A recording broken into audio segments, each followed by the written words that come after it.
back. There's still no clarity on the future of e-tolls. That's despite Finance Minister Tito Mboweni's announcement during his medium-term budget policy statement on Wednesday that the system will remain in place. Well, Gauteng Premier David Makhura says there's a different approach to tackling the e-toll debt and different options have been presented to the government. Well, to shed some light on this, we're joined by the ANC Gauteng's head of communications, that's Bones Modise. Mr. Modise, before we get on with our conversation, good morning to you. I just want to take you back to this time last year when the head of the ANC in the province, was also the Premier, David Makhura, led a march that was dubbed a march to highlight the rising cost of living. This is what David Makhura had to say at that time, and the e-tolls were front and center of that march. Let's have a listen. This People's March today focuses on the issues of the cost of living. There's rising cost of living, the falling standards of living for our people. The e-tolls is just but one of those areas that we are going to focus on. It's a huge burden for motorists in Gauteng province. All right, so it's a huge burden. Those were the words of David Makhura in 2018 November. Fast forward to yesterday. Here's what he had to say. User pay principle is something that has been there. We have always said we support the user pay principle. So I'm saying I don't want to be distracted from what we are doing. I'm waiting for the final feedback. We have presented very, very robust, very sound alternatives and options on the table about what needs to be done to settle the e-toll debt. Mr. Modise, the change in language, are people of Gauteng being made fools of? Well, Mr. Mngambi, thanks for the opportunity to invite us here to make some clarifications. Firstly, let's say from the two videos that you've just played, I'm sure the first one is when the Premier was speaking in his capacity as the chairperson of the ANC. And you could hear the voice, you could see the passion in his face when he speaks about the e-tolls and how burdened they are to the community of Gauteng. From the ANC point of view, we have always been clear, and the Premier is articulating that one very clear as a chairperson of the province. And the second clip is him speaking as a Premier of the province. Now he's wearing a cap of a government, and the government has always been saying the e-tolls must be paid. But the ANC has always said, no, we don't want to pay the e-tolls. So that is the difference here. The issue here is that no one has been taken for a right, no one has been made a fool. The ANC in Gauteng is very clear. They don't want the e-tolls. Mr. Modise, the ANC runs government. It was actually a very strange idea in the first place back in 2018 when the Gauteng head of the ANC, David Makhura, led a march against this very own government to the seat of government in the, at the union buildings. User pay principle versus a burden. Those two words for you. Do they make sense, or, coming from the same person? Look, the issue of the e-tolls is that it's a burden to the people of Gauteng. Mr. Mngambi, we've got 51 toll gates in the country. South Africa as a whole has 51 toll gates. Of that 51, 22 of them are found in Gauteng. That must tell you something, that the people of Gauteng are taxed enough as it is. To introduce e-tolls, we believe it was not thoroughly thought, this thing of the e-tolls. And to a certain extent, people thought it will be just one of those things that just pass by and people will not complain or do not mind. It's been 6 years. If it was a project, probably in the private sector, it would have been called a failed project, and it would have been let go, it would have been written off, and life would have continued. We are saying as the ANC in Gauteng, we don't want the e-tolls. The e-tolls must be scrapped. That's what we're saying. But you still believe in the user pay principle at the same time? The ANC in Gauteng says the e-tolls must be scrapped. Let's not confuse what government is saying to what the ANC is saying. But you see, this is why then people get extremely angry and irritated with the ANC, because you speak from two sides of your mouth.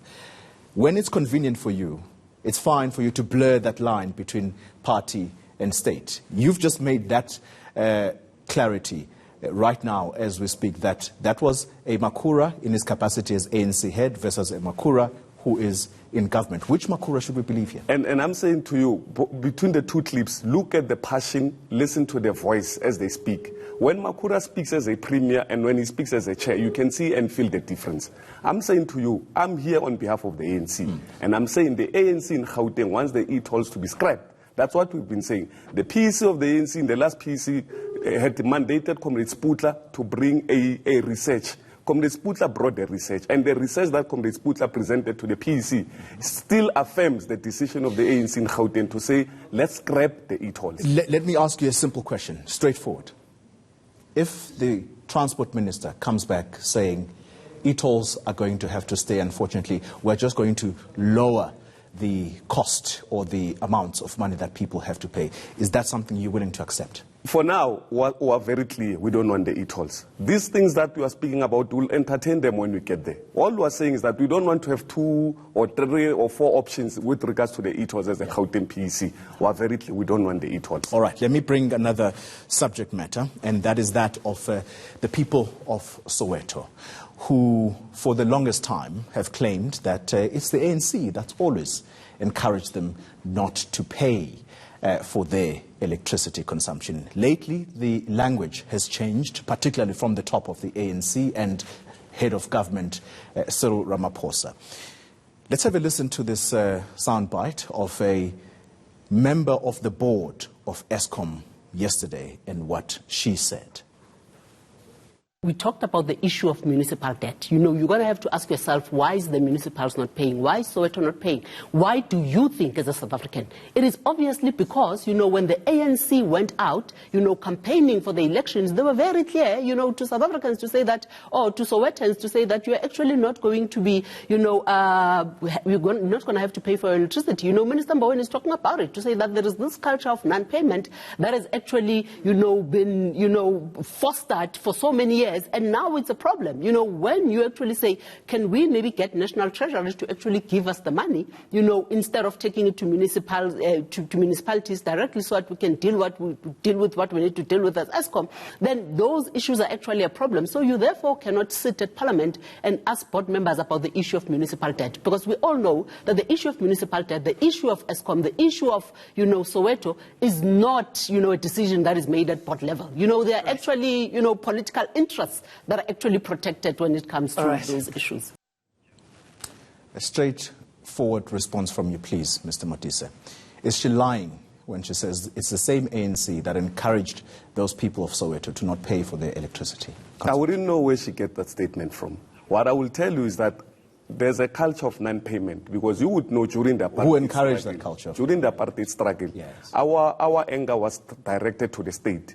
And we said we're not going to pay. There was even a point that where we used to say, "Asina mali," we're not paying. So after the democracy, we have not gone back to our people and encouraged them to start paying. It's only now that we're going back to our people, and we have a campaign that is directed at a particular community. People of Soweto will have a campaign that speaks to the people of Soweto in terms of how they're supposed to pay. What is that message going to be? Exactly. The crafting of the message through the people of Soweto. Speak to the people of Soweto. When you go to Soweto, we'll speak to the people of Soweto to say, this is what we want you to do as the ANC. What will you say exactly? I'm saying to you, the campaign, when you go to the people of Soweto, it will be crafted to suit the people of Soweto. The message that will take to Soweto is not the message that will take to Tembisa. They will differ from area to area. But I'm saying, back in the day, we used to have the campaign of... We're not back in the day, we are in modern day South Africa, and hence the issue of debt at Eskom is of paramount importance. I'm saying to you, after democracy, we have not encouraged people to pay. It has been some time. That is why now we have decided to have a campaign that is based on area per area, because of the needs of a particular area. People of the Valley, you can't go to the people of the Valley and speak the same language. So in essence, you're going to say the people of Soweto must pay? We're going to say everyone must pay. Everyone will have to pay. Bones Modise, thank you very much for making the time to come speak to us. He is the head of the ANC communications here in Gauteng. Let's take a quick look at the market indicators now.